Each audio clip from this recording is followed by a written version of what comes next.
Hey guys, it's Loaf. The new season to Last Epoch is just a few days away, which means it's time for another Mad Lightning Runemaster guide.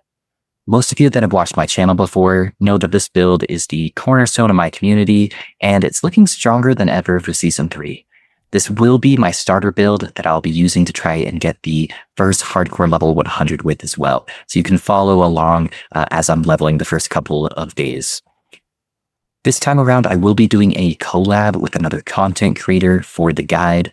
If you didn't see my announcement post, I have joined the Maxroll affiliate team for Last Epoch alongside with one of my buddies, Frozen Sentinel. We decided to do this updated version of Mad Lightning together to make it even better. Frozen did a lot of the testing and spreadsheets since that is his forte, something he is a master at, and using the offline mode to simulate some of those tests to replicate the new items that are coming up next season so we can get a good idea of the tankiness and how much damage we can expect. Currently, it looks like we're going to be doing a lot more damage, like at least 2 times the amount of damage that we had in the previous season with some of the new primordial uniques and some of the new tech that's available to us. I will put a link down to his planner for Frozen Sentinel below, as he is going to focus more on the softcore, just highest DPS setup, while mine is going to be a tankier, hardcore viable version of the build. But they're going to be relatively similar to each other, so most of the tech and stuff that we go over here will relate to both setups. Footage that you're seeing in the background is a kill I recorded on Uberoth. But I did want to point out this was a terrible run. I kind of just tanked everything for the most part. Just kind of wanted to showcase the hardcore variant where you can make a lot of mistakes and it really doesn't matter. The gear is very budget as well. Most of the gear is 1 to 2 LP, depending on the rarity. So if it's a rare item, I only put 1 slam on it. Some of the more common stuff, I put 2 LP. The only thing that's 3 LP is the Mad Alchemist Ladle.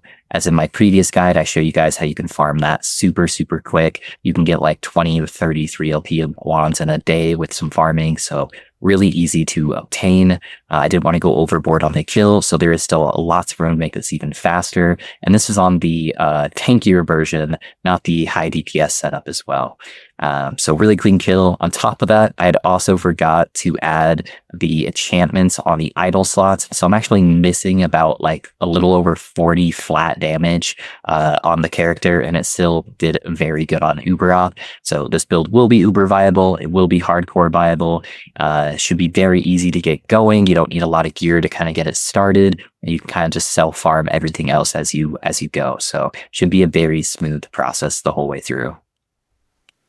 Alrighty guys, the first thing I wanted to tackle, as not a whole lot of the build has really changed from last season, and I know a lot of you guys have already played this build before, so I wanted to go over the new stuff for the build. So the big change that we got this season was the addition of the Scholar's Legends Entwined Primordial Ring. What this does is it allows you to only need 1 part of a set in order to get a 2-set bonus.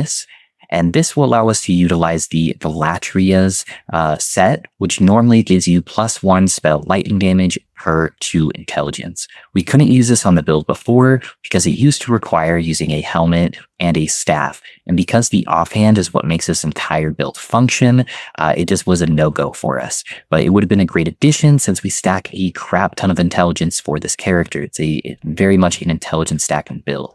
And so now with this ring, we can use the ring and the helmet instead, and it gives us over 100 flat damage on pretty mediocre gear, which scales the build to the moon. It just adds a lot of damage.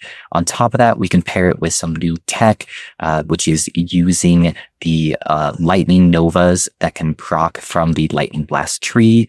And now with the testing that Frozen Sentinel did, we found out that the Novas seem to be inheriting all of the spark charge damage that's inside the Lightning Blast tree. So adding a bunch of flat damage on top of that to the Nova itself, all of the spark charges it's creating, the flat damage to Lightning Blast, and then our default spark charges just adds a lot more damage for the build. And it was already really cushy and everything else. It already feels really good to play. It's really defensive. You can start with it right at the beginning. So it just really brought the build to a whole new level that we couldn't do before. Alrighty guys, the first thing that I wanted to go over is that I am going to have extensive timestamps down in the video description for you guys. This is going to be a fairly long video. It's not going to be as long as the other one since I already went through most of that information. I'm going to kind of quickly rehash the important stuff for any new players. But if there's any part that you have questions for, go ahead and jump to the timestamp that is most relevant to what you need help answering. Or if you don't find it in the video, feel free to go ahead and ask me below. I try to get to every single comment there as best I can to help answer any other questions that you guys may have. The next part that I did want to go over is that there will be multiple planners in the drop down right here. So if you're looking for a budget setup, you're just trying to get the character going, this is going to be the planner here for you. I've got an ending planner as well as a aspirational planner. Now on the aspirational planner, I put everything as mostly 3 or 4 LP, and then I tiered it by making the most important stat the highest tier on the item. So if you just hold Control Alt while you're looking at the planner, it'll show you all the tiers of the item. So crit multi will be the most important, followed by cast speed, followed by lightning pen, followed by chance to slow. I don't expect you guys to get 4 LP even on the aspirational stuff, but I wanted to show you kind of what I would aim for in the order of importance, and that's how I do that. Some of the items I only put as like 2 or 3 LP. If you guys get anything higher than this, you should probably buy a lotto ticket because it's not going to happen. So I just wanted to go over that really quick. The other thing I wanted to call out is the passives and the skill tree. There will be slider bars here to show you the progression as you are going through the character. So if you have any questions about the order in which to take anything, make sure to use the slider bar to help you out with that. I tried to make it as intuitive as possible for you guys. Alrighty guys, the first thing I want to start going over when we get into the build is the skill trees. That way you can get an idea of how the build is functioning, how the different skills play into the build. And then that way when we start going for the gear and all these stats and passives, it'll make a lot more sense on why we're taking what we are. So first off, let's go over the main skill that is going to be proccing all of our damage, Lightning Blast. So Lightning Blast, how it works by default is you shoot out lightning, and then if you've cast a Lightning Blast recently, it will chain up to 2 additional times to additional enemies. So that's got the base skill. We're going to use the slider here at the bottom to kind of show the pathing progression. So the first thing we're going to do is take 2 points into front loaded. It's going to make Lightning Blast deal additional damage, but it's going to do less damage per chain. These are mainly just travel points, so we can get over to Cloud Answer. Now, this is going to make it so Lightning Blast hits have a chance to apply Spark Charge. Spark Charge is actually where it used to be like 95% of the damage on the build. Now it's not quite as much as we're able to get a lot more damage from our spells themselves and then still get a good percentage of the damage as Spark Charge as well. How Spark Charge works is it is a ailment that gets applied onto an enemy, and then after 1 second of it being applied to the enemy, it explodes and does lightning spell damage in an area of effect around them, so it can hit all of the enemies to kind of give us good area clear. So that's how it works as a base function. So that's going to be the main focus on the build. So that gives us our inherent 30% chance to apply it. And then after that, we'll be taking the 5 points in Immortal Capacitor.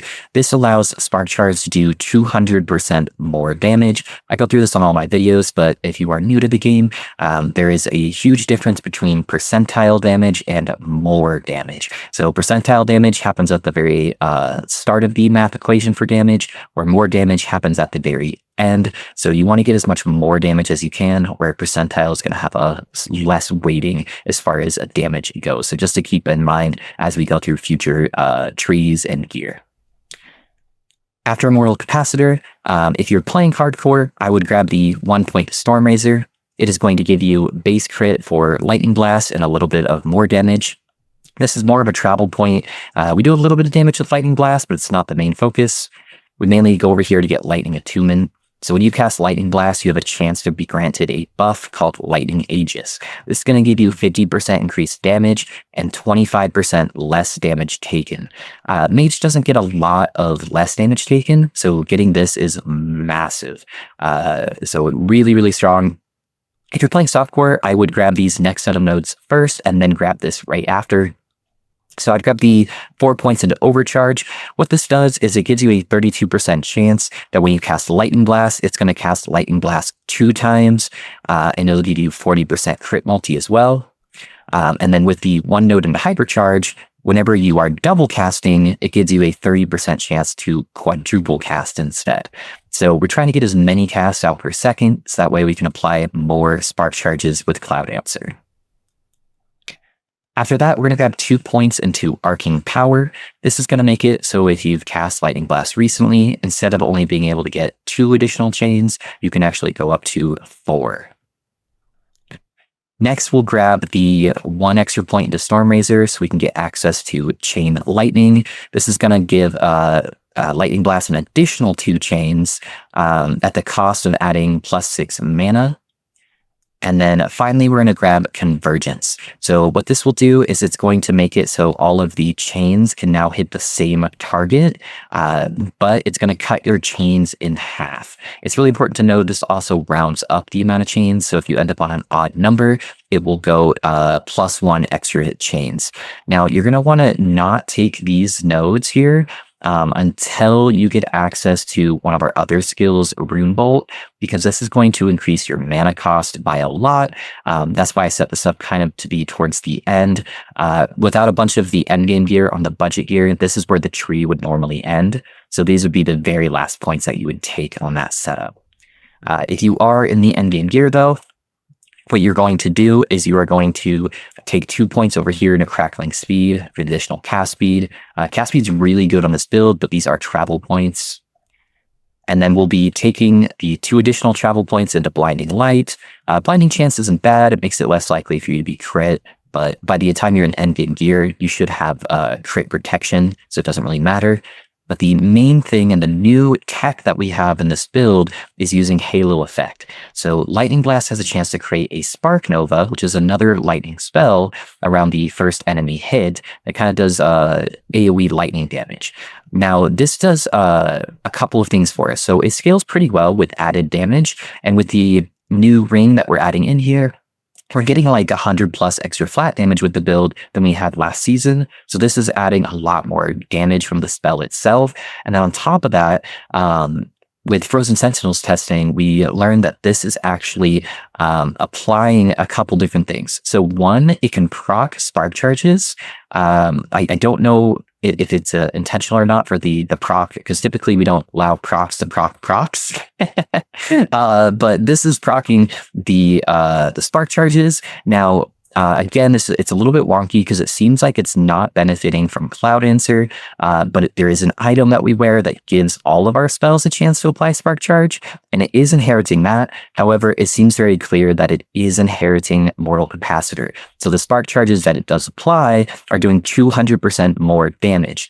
On top of this, when we proc Halo and it procs a Spark Charge, that Spark Charge is sometimes seems like it's proccing Halo as well. So you kind of get this loop of spells auto-proccing, which just takes the damage through the roof. So you won't be able to get to this until endgame gear when you get a bunch of stuff that gives you plus additional levels. But something just to keep in mind that this is really, really nice once you do get that endgame gear. If you do happen to get a couple extra levels and you can't get all the way over here, then you're just going to put your additional points into Arcane Power. So you get the extra chains. You only want to do 3 out of 4 as the the Convergence node. It's going to cut your chains in half, and you always want your chains to be at an odd number. So don't put 4 points into here. Just put 3 for now. And then when you get the extra levels, you can start putting them over here. And then that kind of wraps up the main skill that we're going to be using. Alrighty, guys. For the next skill, we're going to go over Runic Invocation. This is probably the part that I get asked the most amount of questions for. So if you are new to Runemaster, make sure you're paying attention to this part closely, as it is very important for the defenses of this build. So how Runic Invocation works is as long as you have it on your bar, every time you cast a spell, it is going to put a rune over your head, depending on what element the spell is. So there are lightning, fire, and cold runes. So if you look at any of your skills and you hover over it where it says scaling tag, it will tell you what type of skill it is. So we have a frost wall as a cold skill, fire skill, lightning skill. So that's how it works by default. How we are going to set it up, though, is we are going to make it pretty brain dead, where no matter what skill you cast, it will always put the very specific rune above your head in the correct order, no matter if it's lightning, cold, fire, whatever. So how we're going to spec this out is we are going to put a travel point into Attuned Approach, and a travel point into Inscribed Patterns. Don't worry about what they really do. It doesn't matter. We'll be taking the Author of Arcana, which is going to add a 12-second cooldown on it and give you 100% of the mana back from casting it. But then the most important node in this entire tree is Immutable Order. So whenever you gain a rune, instead of gaining the rune of the element you're casting, like Lightning for Lightning Blast, it is going to instead copy the skill type of whatever is on your bar. So, for example, if we go over to our equipment, if we have Runebolt, Frostwall, and Flame Ward, by what we're going to do is we're going to turn Runebolt into a cold skill, and we're going to turn Frostwall into a fire skill, and Flame Ward into a cold skill. We'll get into that later, but there's a way that we can change what the base skill is. So our first 3 skills on our bar is going to be cold, fire, cold. So no matter what skill we cast, our runes above our head are always going to populate as cold, fire, cold. So it's really important that you guys copy my skill bar exactly. If you are leveling as the skill, make sure you're just hovering over this skill in game to see what element it is. Until you get all the conversions in the skill tree, you might want to just mix these 3 around just to make sure it's always cold, fire, cold. As what this will do is once you activate Runic Invocation with the cold, fire, cold, it is going to pull up, or is going to cast a skill called Raowind's Frost Guard. What this does is it gives you a burst of ward, and then it's going to give you a ward per second for a certain duration after that. The part that makes this really, really strong is the ward that it gives you actually scales off your intelligence, and this is a massive intelligence stacking build. We're going to get over 200 intelligence, and so this is going to generate a good portion of our ward for us for free. We're getting thousands and thousands of ward just for casting this ability on cooldown, and what we're going to do later is turn it into our teleport. So every time we use our movement skill, we're just going to give a ton of ward for free. This skill is extremely broken in the early game too. It gives you like a couple thousand ward during the campaign, which most people, you know, are barely getting like 1,000 to 2,000 health during the campaign. So it makes you basically immortal as long as you're casting it on cooldown during the campaign. So really strong utility. After we grab the setup here for Immutable Order, so we don't have to think about what order we're casting our skills in, we're going to be taking the 4 points into Adept Runescribing to help give us that 32% cooldown recovery. After that, we'll take the 1 point to Enigma. So this is what's going to turn Runic Invocation into a teleport ability. So this is going to get rid of your teleport skill. During the campaign, I normally use teleport, and then endgame, I swap it over to Enigma. And then that way I don't have to really think about casting it on cooldown. I'm just automatically always using my movement skill. So it kind of makes it brainless for us.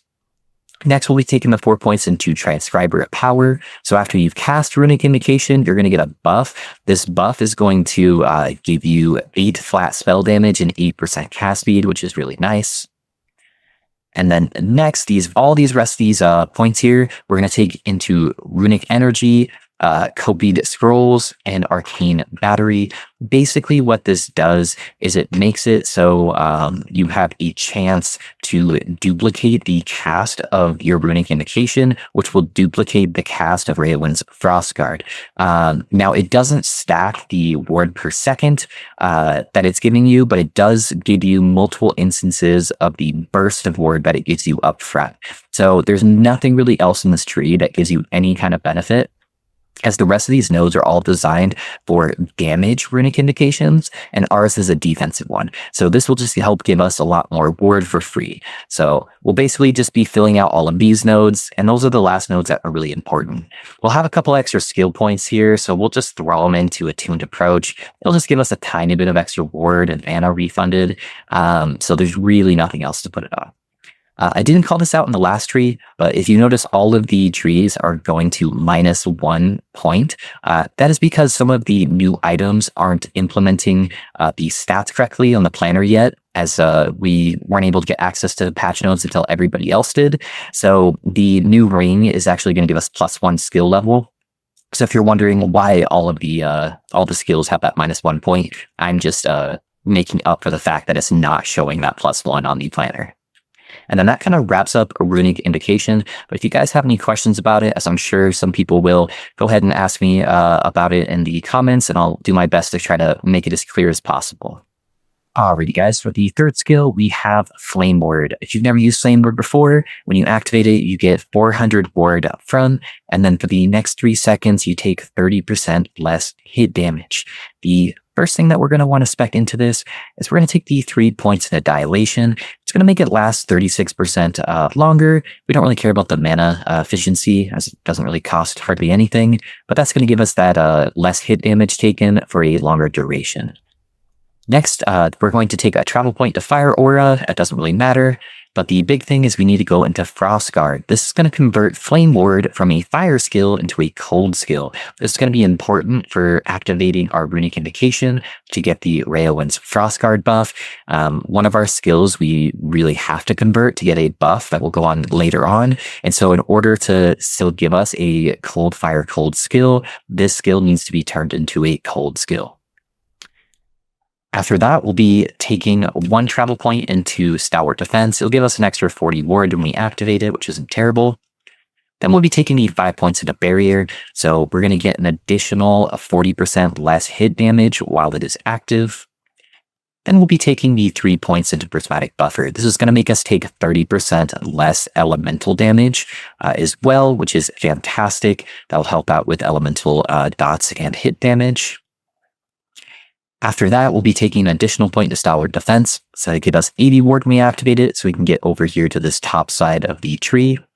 We'll take 1 point to Desperate Defense as a travel point, and the 2 points to the Field of Flames also as travel points. This will add 2 seconds to the cooldown, but what it will do is it will give us dual Aegis. This is going to give us an additional charge of Flame Ward, so we can have 2 charges on cooldown, so that way we can have more utility from it. I like to always kind of use 1 on cooldown, just so I'm constantly keeping that a defensive layer going, and then I leave that second charge typically for a reactive defense if I know I'm about to take a really big hit, such as like an Uber Opt Slam. You can tank it while you have Flame Ward up. So I like to keep that kind of as a safety measure there. After that, for Hardcore, I am going to take the 1 point to Astonish. This is going to make Flame Ward automatically cast anytime I get stunned, as long as I have one of those charges off cooldown. Just really big. A lot of times when you die in this game, it's either due to dots or CC. So this kind of just helps negate one of those measures there. After that, I will be taking the 2 points into Energize. This will give us 30 ward per second while it's active. This is mainly to get over to Recollection to get the 50% ward retention. Last patch, they nerfed how much ward retention you get from stacking Intelligence, which is the main focus of this build. So we don't get as much retention as I would like.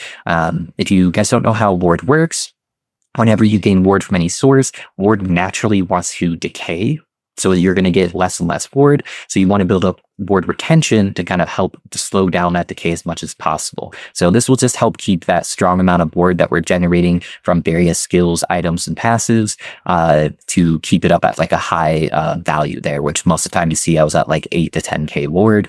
That's only doable by having as much ward retention as possible. And then that will kind of wrap up the flame ward tree. It's very straightforward, just kind of something you're casting on cooldown or saving that last charge for emergency moments.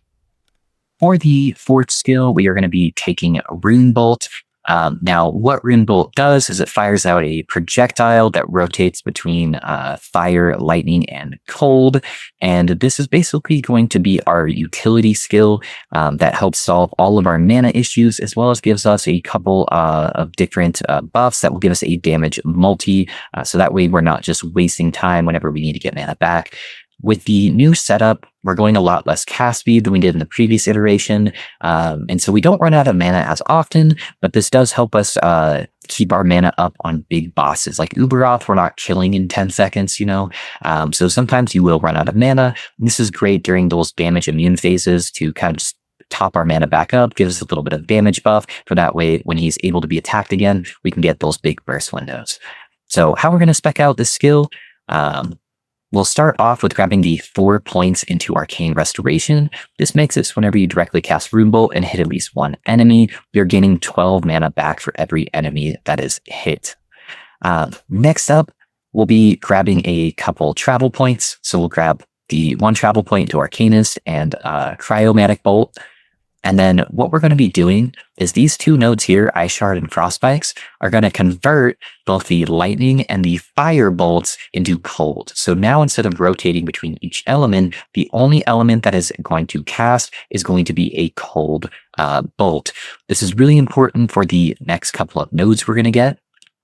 So for right now, we're going to take 1 point to Arcane Overcharge. This gives you a 20% chance to shoot 2 additional projectiles. That is important later, as each projectile, they'll all pierce through their enemies. And so if you shoot it into a big pack and each bolt is hitting multiple enemies, it's going to give you mana back for each one of those enemies that's hit. But we'll get into that a little bit more later.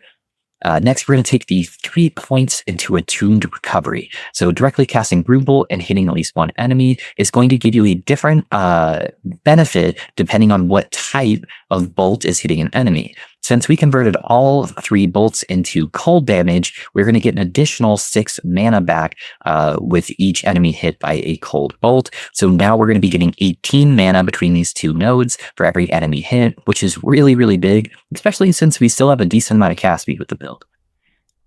Next up, we're going to grab an additional point over into Arcane Overcharge for a 40% chance of those projectiles. And then we'll take 1 point to Runic Invocation. This makes the skill just brain dead to use. Runebolt now shoots in a cone, and it auto-seeks out enemies. So you don't even need to worry about aiming. You can put it the opposite direction of the enemies, and it's still going to end up hitting them if they are within the range of the enemy, if they're on your screen, basically. So it just makes it so you don't even have to worry about it. If you're out of mana, there's any enemies on the screen, just click the button, it's going to find its way to them. After that, we'll take the remaining points at Arcane Overcharge for those extra projectiles. And then next, we're going to get into the buffs that we're going to get. So we're going to take the 2 points for right now into Rune Weave. So when you cast Runebolt and you hit at least one enemy, you get a stack of Rune Weave, which is going to give you mana spent gained as a ward and mana regen. But the part that we really care about is when you take the point to Dissolve and Conquer. So this is going to make it so each stack of Rune Weave also gives you a 4 multiplier to elemental damage per stack of Armor Shred on the target up to a maximum. This is really big because we have so many hits going off with Lightning Blast going really fast. It has the chance to double cast and quad cast and trigger spark charges and trigger the Halo Novas, and all of those will shred armor. And so this will give us a big more multiplier to our damage. After we take that, we're going to take the 3rd point to Rune Weave just to have 3 maximum stacks. Next up, any remaining points that you have, you're just going to put into Punch Through the Metal. It's going to give you some armor shred chance on your Rune Bolts, which will pair really nicely with Dissolve and Conquer. And then that basically wraps up Runebolt. You only ever cast this whenever you're out of mana, or if you're on like a really big boss, you can cast it once every 3 seconds just to make sure you're maintaining rune buffs, just to get maximum amount of damage output. For the final skill, we have Frost Wall. What this does is it creates a wall on your screen, it persists for 6 seconds, and then it chills enemies that go through the Frost Wall. How we are going to spec this out to make it a very, very, very strong utility skill is first we're going to take the 1 point for now into Marching Winter. This is mainly just a travel point for the moment. Then we're going to take the point to Pyroglass. We have to take this node for the next node. That's very important. This is going to turn Frostwall into a fire skill instead of a cold skill. This is why we have to convert our other skill, Flame Ward, into a cold skill, because we still need access to those 2 additional cold skills. So we'd have both our Runebolt and our Flame Ward, since this is being turned into a fire skill. After that, we're going to be taking the point into Brand the Invaders. What this does is if you drop Frostwall directly on a target, or if they just pass through the Frostwall, it is going to put a Brand of Trespass on them. Now, the Brand of Trespass itself, we don't care about what it does. It gives you damage per ignite chance. We're not really doing any ignites, but it's really important that we have a way to apply a brand to an enemy. It's going to give us some other benefits when we start going through the Runemaster passive tree. So that is why we have to take this node. It's really the only easy way we have to apply brands with this build.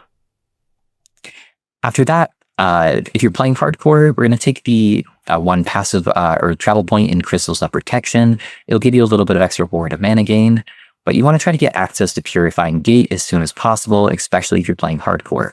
What this does is allow Frostwall to cleanse negative ailments on you whenever you pass through it. So that includes like poisons, ignites, bleeds. Typically, the highest damage that you'll take in the game is going to be damage over time. So having a way to immediately cleanse that off yourself is really strong. So if you ever get a bunch of dots on you, just immediately cast Frostwall on top of your feet. It will cleanse them all off and you'll take 0 damage from them. Next up, we're going to take the 1 travel point to Biting Limit. We don't care what that does. We'll take 3 points right now into Lightning Rod. So one of the Frostwall's pillars, which is there's a pillar on each side, now cast Lightning Blast for you at nearby enemies when you first pass through the wall. This effect will consume mana equal to Lightning Blast. So this is going to automatically cast Lightning Blast for you, which will also apply spark charges and everything that your Lightning Blast would normally do if you cast it. Next, we're going to take the point to Charge Pylons. So Frostwall's outer pillars cast Lightning Blast nearby enemies every other second. So instead of when you pass through it, it is now going to just automatically start casting it. And then we'll take the 2 points in Amplified Current. So based on the duration that your Frostwall has existed without you having recast it, it is going to start casting Lightning Blast faster and faster. So if you're on a really big boss, you don't want to just constantly recast it unless they move really far away from the Frostwall. You want to cast it and then leave it for the extent of the entire duration. And then as soon as it expires, you cast a new one just so you're getting the most amount of Lightning Blast per second. And then after, you'll take the final point to Lightning Rod just to get those additional casts whenever you pass through the wall. After that, you're going to take the additional point into Marching Winter. The duration on this does actually matter when you go into Amplified Currents, but we want to right now get access to Chilled Touch. This gives you another more damage multiplier to chilled enemies while you have an active Frostwall. So this doesn't even need to be directly on top of them for this. As long as you have one somewhere, it will give you this buff to any kind of chilled enemy. We'll have an auto way to apply chill through the passive tree, so you don't even have to think about it. After that, you're going to take the 1 point Protection of the Apostate. This is going to give you ward whenever an enemy passes through your wall. And then the big part is you want to take Shelter of the Chef. So whenever an enemy passes through the wall for the first time, and the walls existed for at least 0.2 seconds, you gain ward equal to a small portion of the enemy's maximum health up to a certain amount. So when you start getting higher and higher into Corruption, enemies' health goes up more and more. So eventually this is just going to give you the maximum amount of ward for every single enemy. So if you throw this down into a big pack of monsters, it's going to give you a huge spike in ward, which is really, really nice. And then next, you'll take the additional points into Marching Winter to make the wall even bigger, and then just last for an additional 30% duration, so that way you can get more Lightning Blast casts. After that, you don't really have anything else in the tree that matters, so you'll take the 1 additional point into Crystals of Protection, taking it access to boosted kickoff. This will just give you Frenzy and Haste if you've gone through the wall after it's existed for a certain duration. And then that's going to wrap up all of the different skills. Hopefully the build is starting to make a little bit more sense. It sounds complex in nature, but it's really easy to play. You're basically just lightning blasting everything. You cast Flame Ward on cooldown and Runic Invocation on cooldown. If you're out of mana, you cast Runebolt. If there's a big mob, you cast Frostwall. But most of the time, you're just blinking around casting Lightning Blast. Alrighty guys, next up I want to go through the passive tree real quick. I just like to go through node by node in the order I take it and just briefly explain why I take the nodes I do. That way you guys can understand kind of the build progression of the character and why each thing is actually important so you can see how the character actually works. So we're going to start out in the base mage tree. We're going to take the first 8 points into Arcanist. Very self-explanatory, gives us a bunch of intelligence. Once we start going through the gear, you're going to see why intelligence is so important. Basically, the weighting of this character is intelligence is better than basically everything you can get because it's going to give us a whole bunch of different buffs. And I'll kind of break those down as we get to how that changes. By default, intelligence gives you ward retention and percentile damage for right now. You can take 1 point into Scholar for extra health and mana, and 1 point into Reactive Ward. We don't really care about Reactive Ward, but it's the travel point. This will give you access to the third tier of skills, in which case you're going to grab the 5 points into Mage Flurry. This is going to give us an additional 15% cast speed, which means we're proccing more spark charges. The 3-point threshold bonus we don't care about since we're not using teleport, we're using Runic Invocation. Now this is the only part that's going to differ between the budget version really and the endgame version. For the budget version, I like to take 5 points into Knowledge of Destruction for the extra crit chance and crit multi. It takes a little bit to get 100% crit chance, so that makes it a little bit easier for you to get that.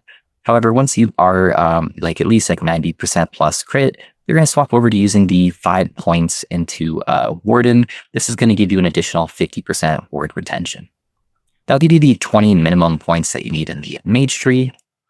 Next up, we're going to go into the Sork tree first. The reason why we're going to do that is we want to get calculated destruction as soon as possible. So there's a 5-point bonus here where you get increased spell critical strike chance per intelligence.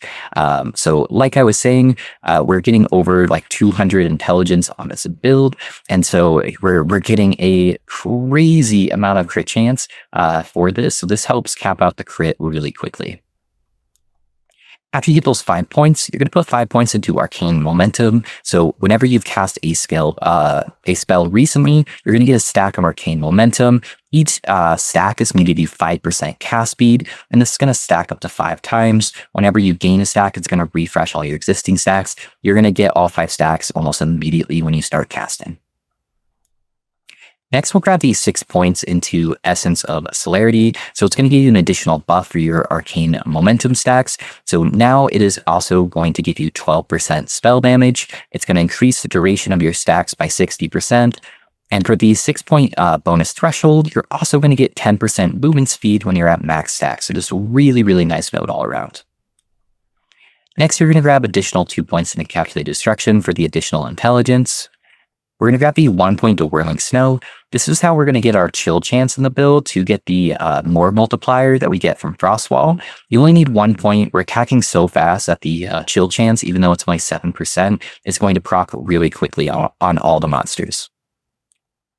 Next, you'll take 1 point here. I'm going to try to say that word. It's going to give you a little bit of percentile lightning damage. It's also going to give you your shock chance for this build, which makes enemies have less lightning res. So that's how we're going to get our shock source here for the build. We'll get some more later on, but this is enough to kind of get us going. And then next, we're going to take the 5 points into Riftbolt. This is going to give us 15% Lightning Pen, and then it's also going to give us our much-needed Lightning Damage Leech.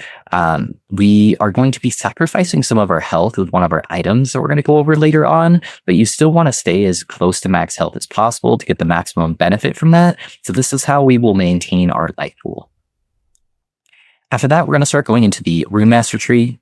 We're going to start out with 4 points for now into Sphere of Protection. It's going to give you a little bit of health, and then it's also going to give you a less damage multiplier if the enemy is ignited, shocked, or chilled. They will always be at least one of those, so it's really nice. We'll then take, for right now, 1 point into Unsealed Mana. Basically just additional cast speed, which is always good for this build. And we'll be taking the 8 points at Arcane Focus, so that's another 8 intelligence that we're adding to the character. As well as every direct spellcast we do is going to give us 16 ward. Because we're attacking so fast, this is going to end up being a lot of ward generation for us.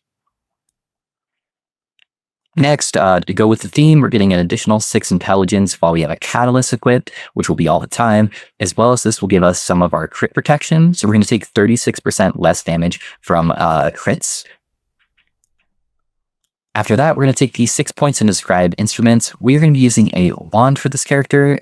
We are going for crit cap as well, so this will give us an additional 48% critical strike multiplier. Next, we'll take the additional 2 points into Sphere of Protection. We'll eventually have all 8, but that'll give us even less damage taken from enemies. After that, we'll take the 5 points for now into Decree of the Burning Wind. This is going to give us additional more damage against bosses and rare enemies, which is typically where you need the damage. So that'll give us 5%. And then this effect is going to be doubled if you have an active Raw Rune, or if you have passed through a Frostball recently, you should always have that up. So it's giving us 10% more damage. After that, we're going to put 3 points right now into Ancient Inscriptions for the extra intelligence. Just grab the 1 point into Rune Weather Hurricane once you get access to it. What this does is whenever you use a lightning skill, you have a chance to gain the Hurricane Rune, which is going to give us 10 flat lightning damage. So really, really strong. We cast so fast that we only need 1 point in there to get that 10 flat. Then we'll go back into the Arcane Inscriptions to get the 8-point bonus here. So this is going to give us an additional point for our intelligence, where we gain cooldown recovery speed for every 6 intelligence. So now we're getting percentile damage, ward retention, spell critical strike chance, and cooldown recovery for stacking intelligence. After that, we're going to quickly go over to the Spellblade tree. We're going to take the 5 points to Arcane Warden. So you are now going to get 5 additional intelligence, as well as the 5-point bonus that's going to give you additional ward decay threshold per point of intelligence. Ward decay threshold is kind of like a minimum amount of ward where it doesn't try to decay past that point. So it's going to kind of give us a little bit of a safe spot if we haven't cast skills recently and help keep up a massive chunk of ward. Just adding another layer to stacking intelligence as well. After that, we're going to grab the additional points in Decree of the Burning Wind for the additional more multi-to-damage bosses and rares. We'll finish filling out the Sphere of Protection.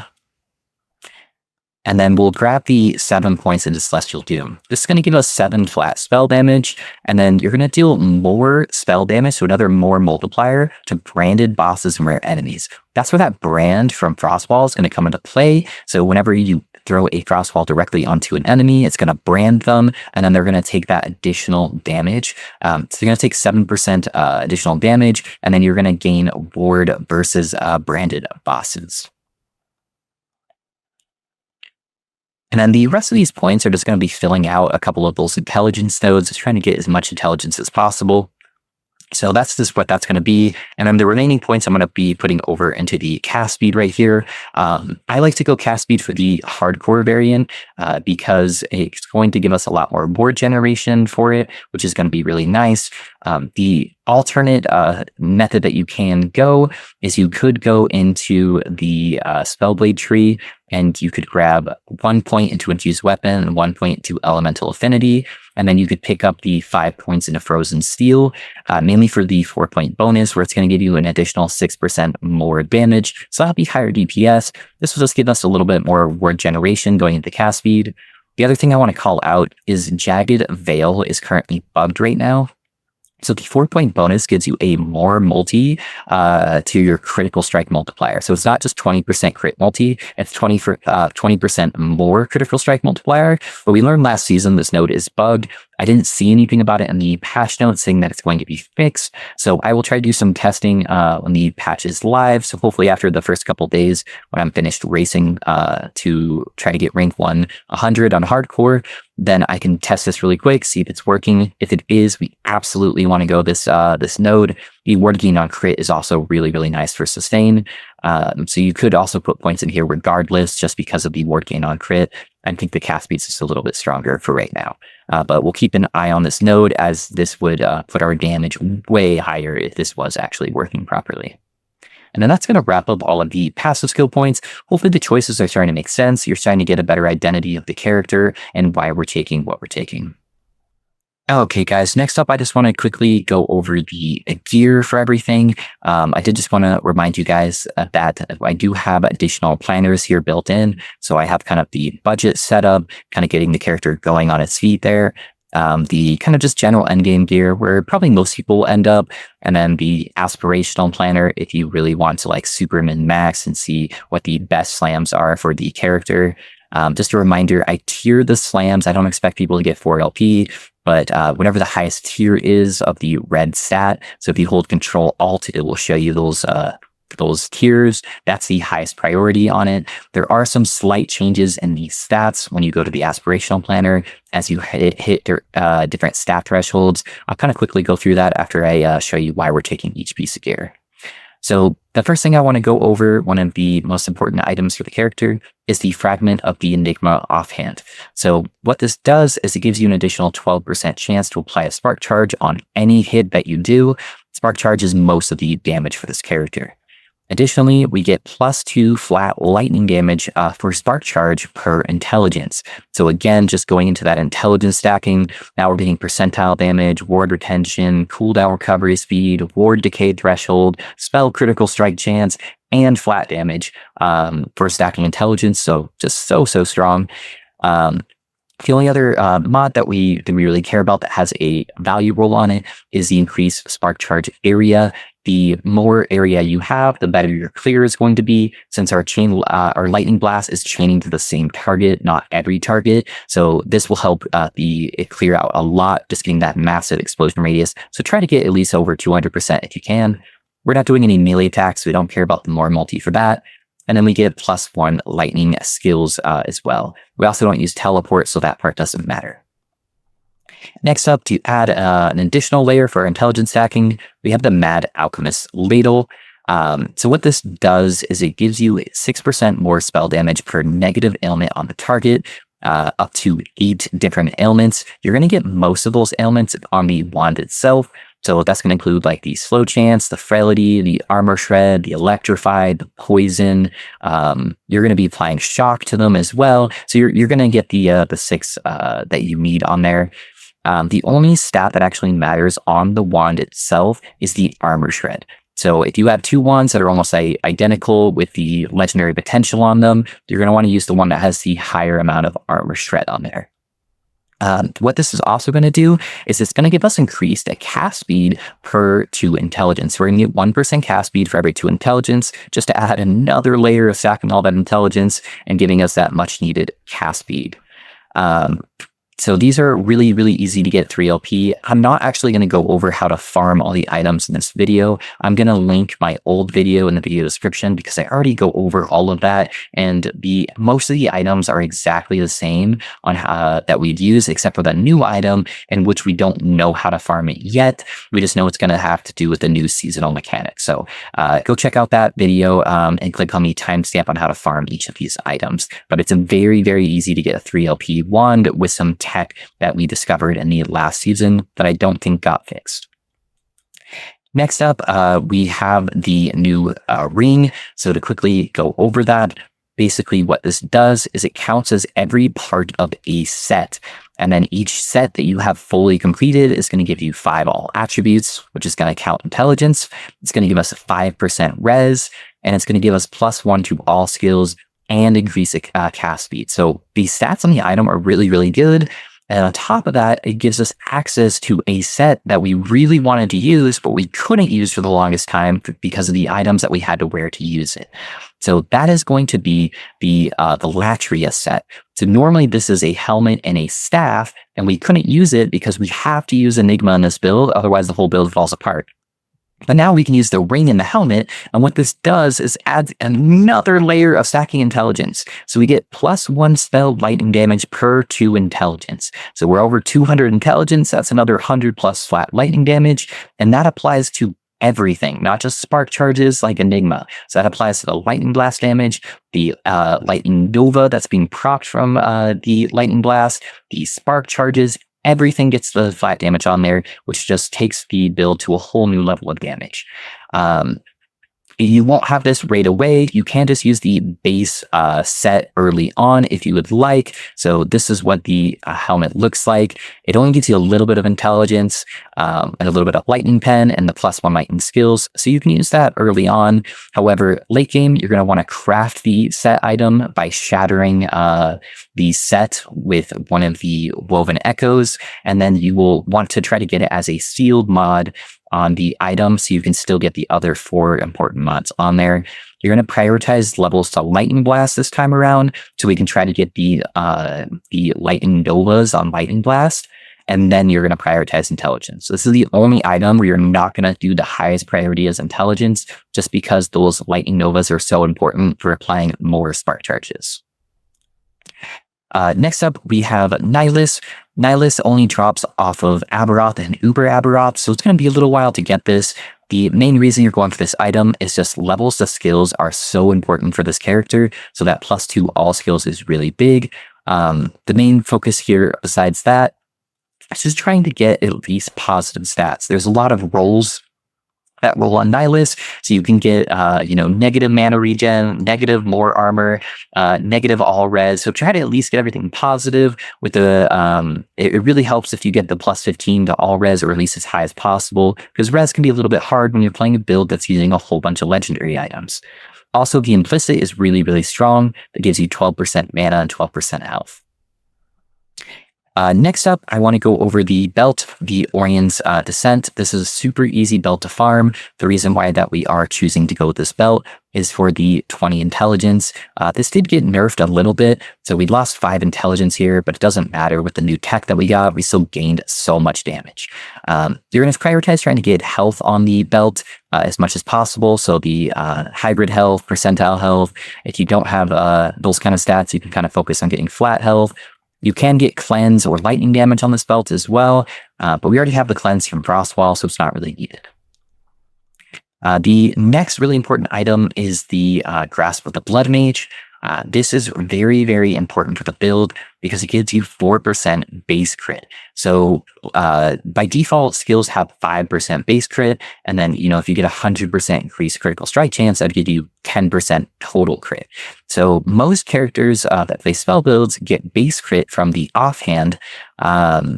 Because I think if you look at a catalyst here, like this one right here, the Brand Skull gives you 2 to 3% base crit on it, or the Crystal Skull gives you 3 to 6% spell critical strike chance. That's like doubling the amount of crit that you're getting from all sources. Because we have to use Enigma, we don't get any base crit because it just doesn't have it on the item. So this helps make up for that crit chance that we get and makes it really easy to cap our critical strike chance. Because if you look at it here, Calculated Destruction, the one that gives us crit based on our intelligence, is giving us 651% crit chance. That already covers a lot of that. So we only need a couple pieces of critical strike chance in order to kind of cap out that crit. Next, we have the Mountain Boots. This is an item that we are swapping from the original build. The reason why we are doing this is there was actually a nerf to the other pair of boots that we were using. So we used to use Blood of the Exile. It used to go up to 12 strength, dex, and intelligence. The strength would help give us armor. It'd give us a little bit more movement speed than we would get with this pair of boots. But now it only goes down to 8 intelligence. So we're going to swap over to Foot of the Mountain for the 12 all attributes. Gives us a little bit of endurance, which is nice too. Endurance doesn't matter as much on ward builds, but it's still nice if you're from getting like 2-shot. So it's still pretty good to have there. It also gives us minus mana cost if we're standing still on like big bosses, which is really nice. If you're playing softcore, you can also go for the Mirage boots, because it'll give you 12 intelligence. So it will give you some nice intelligence there. But I would prefer, the War Decay threshold is kind of nice too. I would prefer to use Foot of the Mountain though. I think it's going to be better all around. It's going to give you 12 all attributes, and that strength and extra armor is really, really nice. You can also use Blood of the Exile temporarily if you need, if you don't have the Foot of the Mountain yet. Foot of the Mountain's also pretty nice because you can target farm it from a boss, and it's pretty easy to get drops and to get LP on this item. So you can very easily get like 2 to 3 LP on these pair of boots to get lots of extra stats on there. So I'm going to prioritize intelligence, and then movement speed, and then hybrid health. The next item is the Twisted Heart. This is the most insane defensive item for the build. Very, very strong. So how it works is whenever you directly cast an elemental spell, which is all of our skills, you sacrifice 8% of your current health, and it gets converted to ward based on how much health is being sacrificed. This is where the leech comes into play, because the higher health you are when you cast this, when you proc this item, the more ward it's going to give you. So you always want to stay at like 95% health, so you're always gaining the most amount of ward possible. On top of that, the implicit for this item gives you 20% increased health. The higher health we have, the more ward we're getting. It gives us +1 to all skills, which like we said is really important for this build. 16 strength, which gives us percentile armor, and it gives us 16% cast speed. Now, this item is really hard to get with multiple LP, so just really focus on getting a T7 intelligence slammed onto the item. All right, next up, I know a lot of people are going to be worried when they see it. We do have a red ring here. I know it's kind of a pain in the ass to farm. This is going to be best in slot for hardcore. However, there is some other options for softcore that I know Frozen Sentinel will go over in his planner. The reason why I like using this in hardcore, not only does it give you 5 all attributes and can give you 20% all res, making it easier to cap your res, if you have at least 180 total stats, it gives you 10% less damage taken, which is a really big thing for Mage. Mage does not have a lot of less damage taken outside of Flame Ward, which is a temporary buff. So getting that less damage taken is really, really big for hardcore. You do have a couple other options you can use. One of the best budget options is using the Ferber's Persistence for the 18 intelligence. It's basically like getting a T7 intelligence roll for free. It just doesn't have any other stats on there. The thing that Frozen Sentinel is doing is actually utilizing this as a crafted ring, where he's adding the set mod onto a ring. And the reason why that's important is you can get the 18 intelligence on top of the T7 intelligence of the ring. And then also it counts as, that is only a 2-set bonus set. And so that will auto get completed by your ring, the primordial ring, and that will give you an additional 5 attributes, 5% all res, +1 skills on there for having another complete set. So it's a pretty cool tech that he's using there for that. However, if you want to go the more defensive route, red ring is just going to win there. And then the last thing I want to go over, this is the only other piece that's of items that are being changed from hardcore to softcore. For hardcore, I like using Static Shell because it's going to give you 175% more armor against shocked enemies. Every enemy is going to be shocked. It is very easy to get your shock chance with the Latrias and with the 45% chance to shock attackers on here. So pretty much everybody's always going to be shocked. With the 175% more armor, you're going to be at like 10k armor pretty much all the time, which is a massive buff in survivability. So I really recommend doing this for hardcore. For softcore, what you are going to be swapping to is you are going to be swapping to a unstable core chest armor. What this does for you is it's going to give you a bunch of elemental damage, but most importantly, it's going to give you +1 to all of your elemental skills, which is every single skill you use, allowing you to get extra points into the Nova on Lightning Blast, which will give you more damage. On top of that, it's going to give you the mana requirement that you're going to need for some of the idols to give you additional damage, which will be harder to obtain in the hardcore version. So this is just a much higher DPS item. However, it is much less defensive. So if you're worried about dying or you just don't like dying, even if you're playing softcore, I would go with my chest armor and the Static Shell. But if you are just trying to get as much damage as possible, you're going to go for that unstable core. And that basically wraps up all of the items here. As far as the idols go, this is one of the other changes we made from last season. Typically, I didn't use offline to do anything because I didn't like to. However, they're kind of forcing us to use offline now with some of the decisions that EHG made. So we did a whole bunch of simulations, and Frozen Sentinel did a bunch of testing. And instead of using the cast speed idols, we do get a little bit more damage output from using double damage adorned idols. So we use less mana cost because we're not casting as much, which gives us higher damage uptime. So that's why these typically end up being a little bit higher DPS.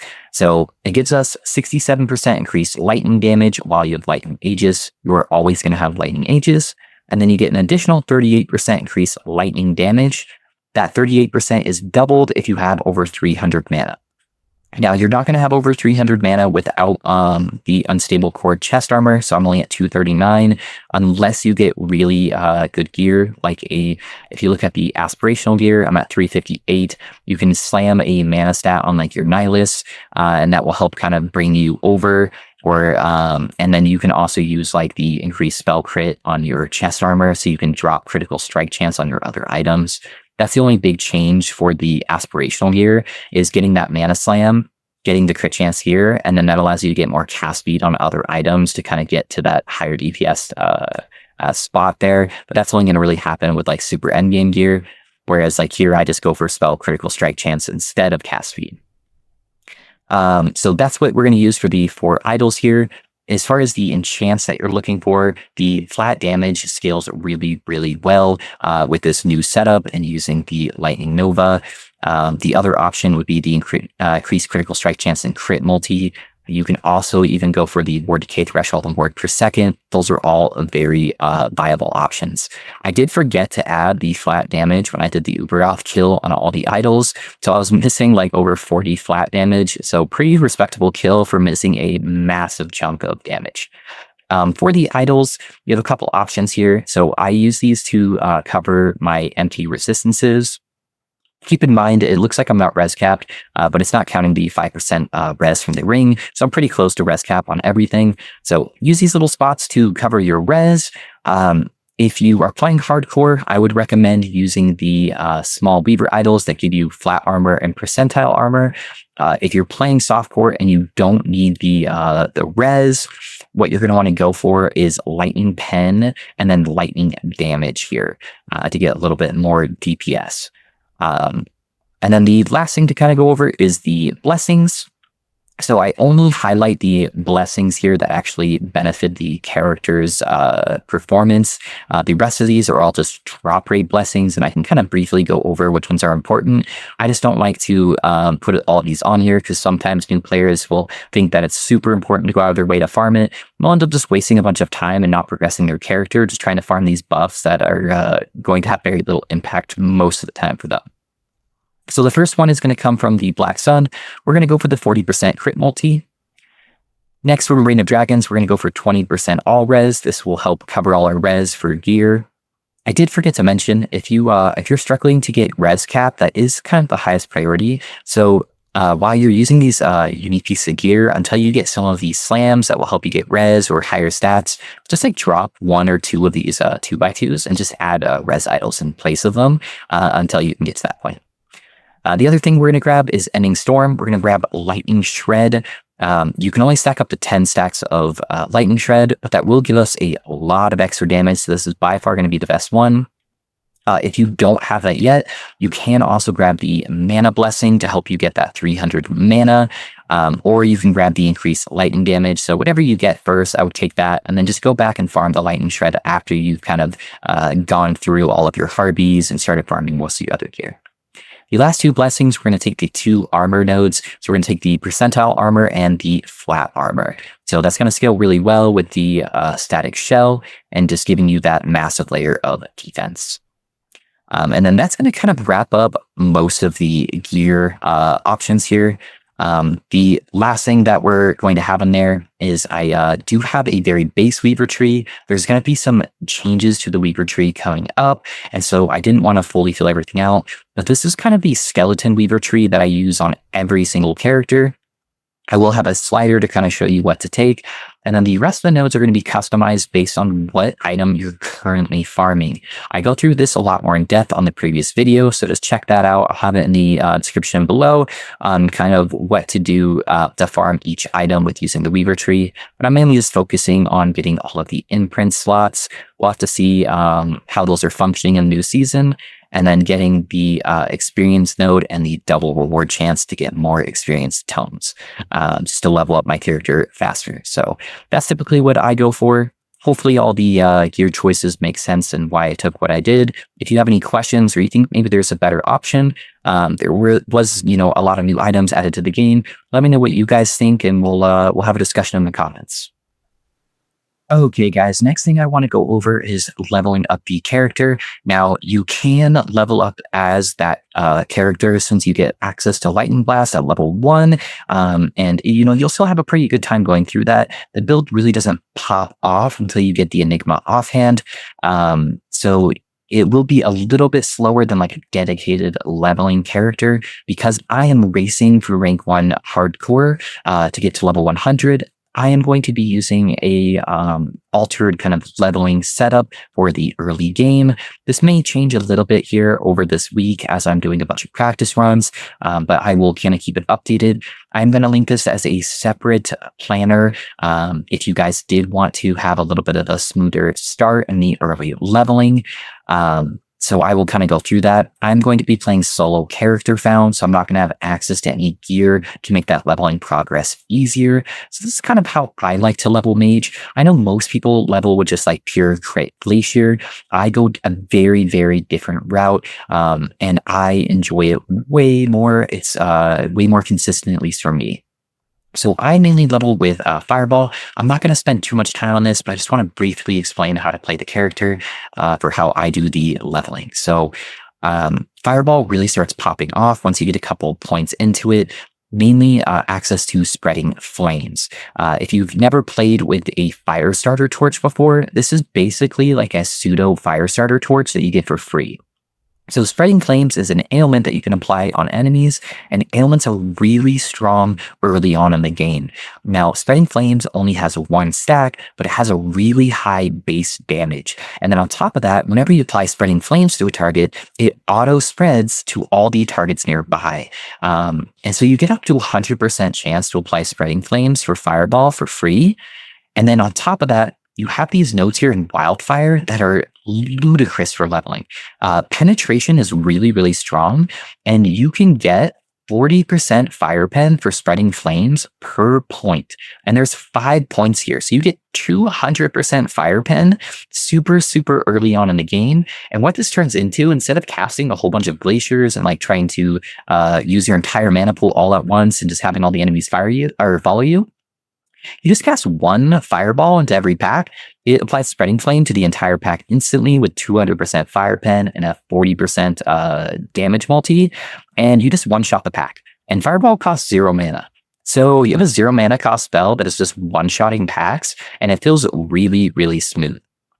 And then on top of that, I do play with Glacier, but a little bit differently. So I play with Glacier for the Rime buff that you can get from it. That gives you 100% increased damage over time. That's global, so that applies to your Fireball. And then I make it cost 80% less mana by disabling the largest explosion, which is typically where all the hit damage comes from. But because I don't care about the hit damage, it makes this a like 8 mana cost spell by the time I'm done with it. And so I just cast this every couple seconds to get a massive damage over time buff, and then it just one-shot everything with Fireball.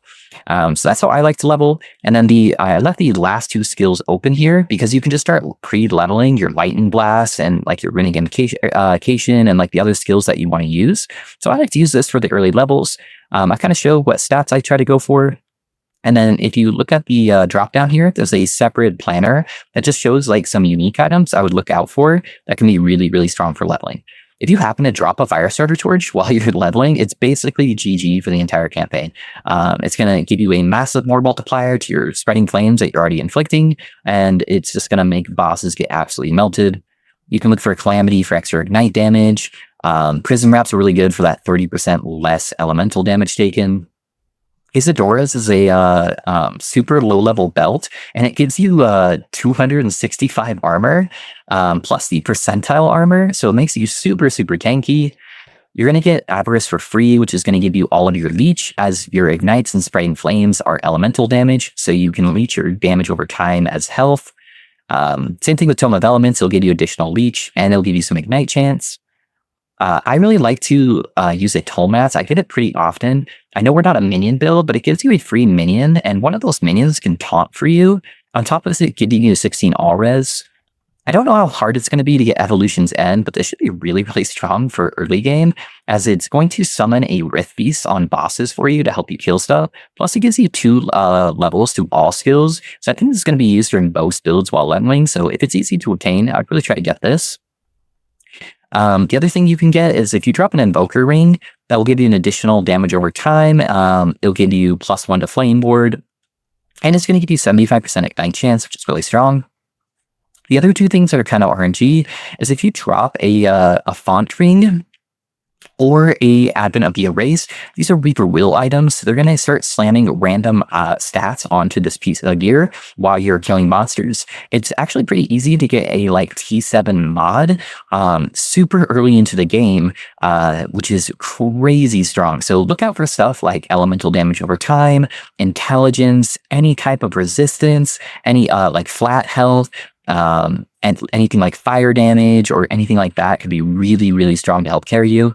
Same thing with Font of the Erased. If you get a T7 movement speed, intelligence, health, less damage taken from crits, anything like that is super strong. So if you could drop any of these, slap them on real quick, see what stats it ends up rolling on it, and those will help out your leveling stage tremendously. So don't want to spend too much time on this.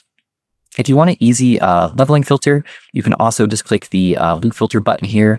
Vina helped create this, and you can select the level of strictness you want based on where you're at in the game. Typically for leveling, you're going to be either regular or strict, and this is going to help your leveling experience out quite a bit. So I'm not going to have dedicated loot filters, as those take me hours and hours to create, and it only ends up being a couple hours of your gameplay before you're moving on from it. So I'm just going to be using one of these generated loot filters right at the start. So just make sure it's on this planner when you create that loot filter, and that will help let you see the damage over time stats until you swap over to Lightning Blast.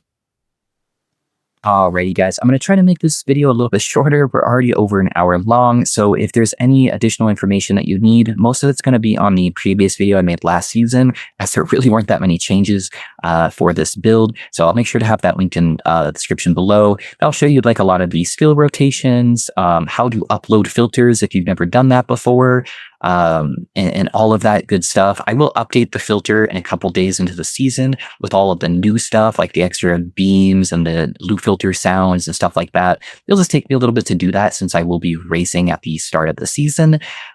So keep that in mind. If you have any other questions, please let me know in the comments below. And then the biggest thing that you guys could do for me that costs you guys nothing, and only takes a couple seconds of your time to help really skyrocket my new adventure here with Max Roll, is to help rate my builds so they show up at the top of the community builds planners. So if you guys haven't yet, you're going to log in here at the top of the Max Roll webpage. Once you guys are logged in, if you go over to the community build section here, you're going to see that we've already got quite a few of my builds put up here. I haven't posted any videos, so we're doing pretty good so far. It won't show you on my build planner since I'm logged into my account. So we're going to click on Frozen Sentinels. I've waited until this part here to do this. Here's the softcore planner for the build. But basically, when you go in here, there's a little section that says rate my build.